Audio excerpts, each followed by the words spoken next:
Hey, it's Joe again from Idea of the Day and from my other channel where I talk about camera gear. But today we're going to talk about something very important. It's something I call Shameware.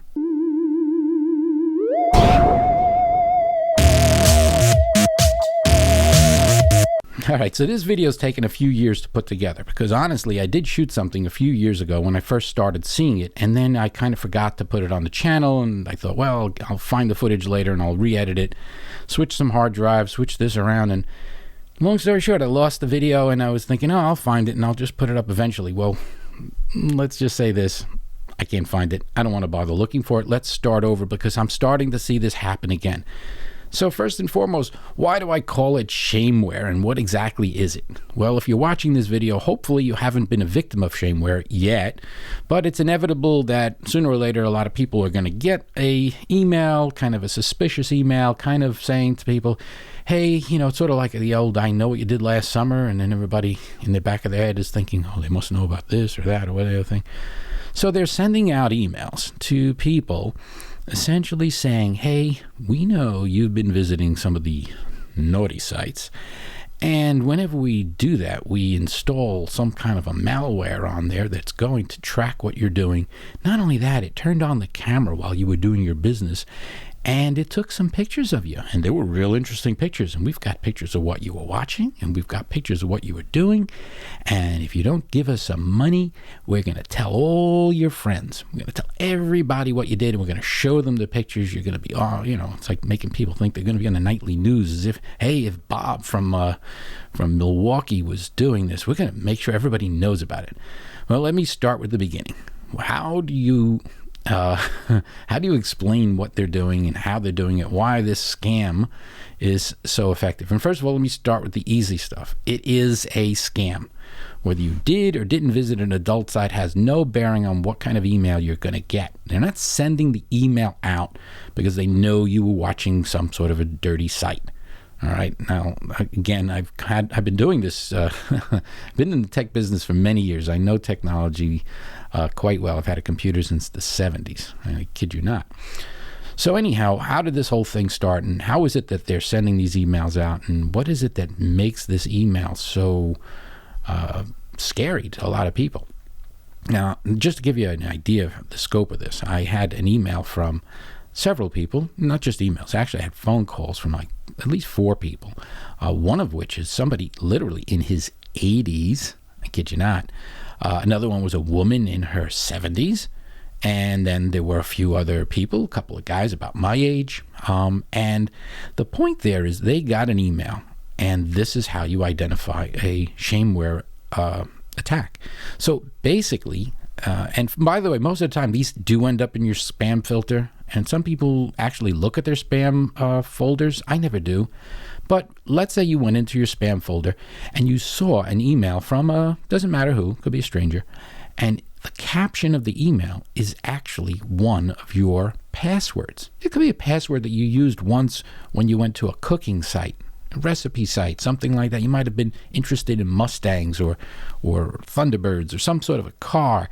Maybe you like trucks and you have a truck site. You register for a forum, some low-level site. So somewhere out there, you used a password on a site. And a lot of people, unfortunately, have a habit of using the same password on multiple sites. Suffice it to say, your email, let's say your password is My Little Pony, right? My Little Pony 55. So you'll get an email that says, in the caption, My Little Pony 55, or whatever it is. That's the caption of the email. Now, as you're skimming, they're scamming, you're skimming. So as you're scamming your email box, maybe your spam box, you're scrolling through to see if there's anything actually useful in there, and you see in the caption of the email, in the reference, My Little Pony 55, and you're like, oh my God, somebody knows my password to my bank, to my this, to my that, because you're assuming that they've actually guessed your password to your banks and all this other. They don't. They somehow hacked a low-level website, or maybe it was even a large site. Like I've actually gotten emails similar to that, where in the email caption they'll have a password that I knew specifically I only used once because I might have used the name of the site in the thing. So I might have wrote down, like, let's say it was a Mustang forum. It might be Mustang and let's say My Little Pony, which is a pony. So Mustang, My Little Pony. So now I know that it's from the Mustang site, and then I'll know that they were the guys that got breached. But it could have been anybody. It could be Target. It could be, well, it won't be somebody like Amazon. And Target tends to be on top of things. But every now and then you'll hear about a breach where somebody hacks into a major site. Suffice it to say, all they really know is that you, at your email address, had a certain password for a certain site. Once they know that you have this password, they will send you an email that is almost identical to what I'm about to read to you. These are actual emails that were sent to me by other people. I'm going to read some. Your password is blank, and it's, like My Little Pony 55. And then they say, I know a lot more things about you than that. Now, that's a very common sentence. You will actually see. I'll put it in the description so you can actually read it. I know a lot more things about you than that. Now, the weird thing is they're actually using alternate fonts from like foreign language that if a program is trying to actually look for that, like the letter T won't actually be a T. It might be some sort of a Greek character. But then they'll say, I know a lot more things than that. And then how? I placed a malware on the porn website, and guess what? You visited this site to have fun. You know what I mean, and in parentheses. So they're trying to be clever here. And again, they're using weird fonts so that programs that are looking for this type of thing don't necessarily spot them. While you were watching the video, your web browser acted as an RDP. So they're trying to use technical terms to show that they're actually smart and they know how to hack things. They don't. They've probably bought your email address from some black market on the dark web. So, and a keylogger, again using technical words, which provided me with access to your display screen and webcam. Right after that, my software gathered all your accounts from Messenger, Facebook, and email. That's not true, by the way. They're just saying they did. What exactly did I do? I made a split-screen video. The first part recorded the video you were viewing, and then in parentheses, you've got exceptional taste. Ha ha. And the next part recorded your webcam. Yep, that's you doing nasty things. What should you do? Well, I believe $2,000 is a fair price for your little secret. Again, they're using weird fonts the whole time. I'll put a screen capture of this in there. Yes, it's you doing nasty things. What should you do? Oh, I said that already. They should send them $2,000. Oh, and they're telling you to send it to a Bitcoin address. And of course, they don't use a weird font there. They're actually giving you the Bitcoin address. And it's saying it's case sensitive. So copy and paste it. Now, and by the way, I've started a video that I never pushed up about what Bitcoins are. And you probably heard about them in the news. But the essence of a Bitcoin is not only that you're going to send somebody money through using Bitcoin like PayPal would, but the difference is if you send somebody money through like PayPal or some other method, it's traceable, but you can't trace a Bitcoin. So criminals often use Bitcoins as a way of collecting money from people because they can't be traced. So basically, send us this untraceable money, and this is the important part, you have 24 hours to make the payment. I have a unique pixel within this email right now, and I know that you've read this email. So again, they're using techie terms to make it sound like as if your clock just started the moment you open this email. And if I don't get the payment, I will send your video to all your contacts, including your relatives, your coworkers, and so forth. Nonetheless, if I do get paid, I will erase the video immediately. If you want evidence, reply with yes, and I will send you a video recording to your 5 friends. So they're not even telling you they're going to send you the evidence. They are going to send the evidence to your 5 friends, which they don't actually have. They don't have footage of people. This is non-negotiable, so don't waste time and money by replying to this email. All right. So that's just one of them. I can read like 4 or 5 slight variations on it. I was hacking and carried out this and vulnerability with this, and basically the general gist of it. And again, I must have I can't tell you how many variations of it. Some of which were directly sent to me, some of which I Googled, and you can Google them. They don't use the word shameware for that, but they'll call it I know a lot more things about you, but there could be other words that other people are using. So here's the lesson and the takeaway here. First of all, I do know that this is one of those things that people won't talk about because it's like, hey, you've got this video of this, and now how are you going to talk to somebody unless there's somebody you really know well? who knows a little bit about IT. Believe me, if some of the people who reported this to me, and there were like 5 or 6 of them, the 85-year-old fella, he was not doing anything of that type. The 75 or so year old woman, she definitely wasn't. There were other people, and the point there is, I know if it's they use the same email no matter who you are, and it's almost like they know that so many people are looking at those kinds of sites, and they're not going to talk about it. They're not going to ask somebody about it. They're not even going to mention, why would somebody think you have these compromising photos on a website? They're just going to go with the assumption that, holy crap, I'm scared. Now, first of all, they don't have pictures of you. I don't care whether you were on a site and whether you're doing that while you had a laptop without a lens covering or whatever. They don't have pictures of you. They don't have anything but the fact that they know that there's an email address and a password that you've used, unfortunately, more than one time on the websites. So they know they can send this to you. And they're making an assumption that so many people are going to say they did do something, that it's going to catch some people who are actually going to read the email and send them the money because they just don't want to take a chance.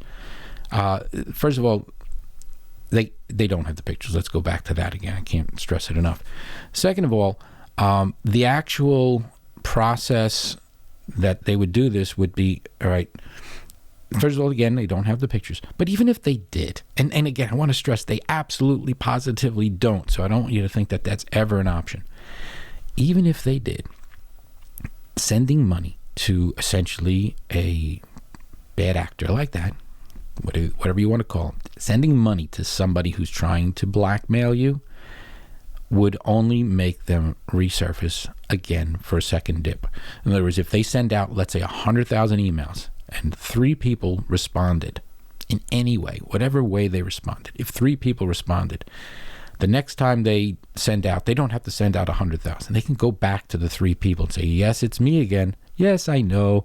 I told you I wasn't going to share your secret, but I think another $1,000 would be worth just totally ending it. And I promise you this. I mean, they could do it over and over. So let's just say we don't do that. What should you do if you get an email like that? Just delete it. Don't bother anything. And don't even bother opening it. If you see an email with your own password in it, just delete it. It's just a scam. If anything, it'll let you know that you should change your email password strategies, your strategies on other websites. A couple of common tips if you want to avoid having this sort of thing happen in the first place, because this is just a symptom of a bigger problem, is try not to use the same email address on multiple sites. So that if they do compromise a website, the most they're going to be able to do is if you like to go to a My Little Pony website or a Mustang website or recipe website, the most they could do is post a recipe on your behalf, and that'd be the end of it. Never use that password for any other site. It just simply bad practices. Also, the common things about security questions, as long as we're talking about security today, try not to use their security questions with stock answers that are guessable. What was the city you were born in? A lot of people live in the same city they were born in. So if you ever get a question like that and you simply don't have a lot of other choices, give a bogus answer that you can remember. So if it says, what city you were born in? You could say Neverland, or you could say, I was born in Oz. Whatever your answer is, just try not to use something that someone can actually go to your Facebook profile, or just simply do a yellow pages, white pages lookup of a person and say, where do they live now? Oh, they probably lived there before. Or know what school you went to. Well, if you went to PS 55 in Milwaukee, well, just by you saying you went to PS 55 in Milwaukee at age 5, well, what city were you born in? Well, there you go, Milwaukee. You understand what I'm saying? So I don't believe in security questions. I think I did a video about that a few years back.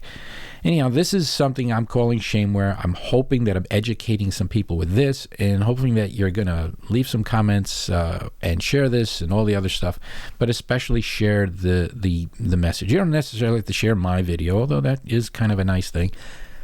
Share the message. It's the thing. The thing about it is, I got a feeling people won't share this. You know why? Because a lot of the people are going to think, oh, if I share this, people are going to think I've been visiting those nasty websites or something. Let's break away from that. Just if you can send this to people and let them know this is a real thing, this is something you should be aware of, it maybe will help somebody else out. If nothing else, maybe some people who are finding this when they're searching for the words in one of those emails. And maybe what I'll do is in the description for this, I'll take some of the text from some of the variations and put that in there. So if somebody's savvy enough to Google search some of those words and things that they're saying, it might be helpful. There are, what I'll do, I'm going to do a follow-up video. It may or may not be on this channel, but it'll be on another one where I talk about just email and security as a whole. So stick around if you want to subscribe to my channel for that. This particular channel, again, I might put this on multiple channels. Idea of the day, I just kind of put goofy stuff up. I have fun with it. Haven't done it in a little while, but it was daily. I put up a new idea each day, and some of them don't suck. So I'll be putting more videos up shortly. I've been building out a brand new studio. I'm not even sitting in that part of the studio right now, which is kind of funny. I have so much gear on my actual studio desk that I went back to the old-fashioned green screen. So this could be, I don't know what. Hey, look where I am. That's not where I am. Anyhow, I'm rambling on, and I'm hoping that you get the message behind this video. If you've known anybody who might have fallen for this, by all means, don't do it again. Don't keep sending money to a criminal. Hopefully, I'm able to stop and prevent somebody from getting this sort of scam thrown upon them. So leave a comment. Let me know what you think. Thanks for watching. Yes, definitely. Without a doubt. We've probably talked on the phone at least a dozen times so far, and, I think it's time we meet, It's about that time we should meet. No big deal. Maybe a movie, some coffee. Anybody could do some coffee. Yeah, definitely. Yeah. It's a lot easier. It's a little more whatever. Hey, whatever it leads to, it leads to. But as long as we're talking about it, I might as well, full disclosure, let you know that some of the photos in my profile aren't exactly accurate. Little things. Well, for instance, the muscles. I photoshopped them in. Yeah. Well, and the head. I left the head on because I'm not really good at Photoshop. Hello? Oh, hey. Thanks for watching. I hope you enjoyed the video. By all means, if you enjoy this sort of thing, hit the thumbs up and make a comment every now and then, and subscribe. And when you subscribe, it'd be a great thing if you hit the little bell next to it. This way, whenever I post a new video, you'll know about it right away. Thanks again. Hello?